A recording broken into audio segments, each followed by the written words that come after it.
قال رسول الله صلى الله عليه وسلم عليكم بالصدق فإن الصدق يهدي إلى البر وإن البر يهدي إلى الجنة وإياكم والكذب فإن الكذب يهدي إلى الفجور وإن الفجور يهدي إلى النار আল্লাহ নবী বিশ্ব নবী জনাবে মুহাম্মদ রাসূলুল্লাহ সাল্লাল্লাহু আলাইহি ওয়াসাল্লাম বলেন, আলাইকুম বিসিদকি, সত্যবাদী হওয়া তোমাদের জন্য আবশ্যক করে দেওয়া হলো।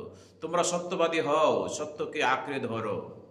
ফাইন্না সিদকা ইয়াহদি ইলাল বিররি, কেননা সত্য তোমাকে দেখাবে পুণ্যের পথ।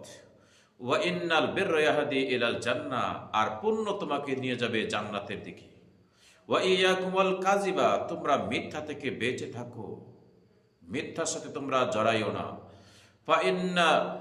ফাইন্নাল কাযিবা ইয়াহদি ইলাল ফুজুরি, কেননা মিথ্যা তোমাকে দেখাবে পাপের পথ।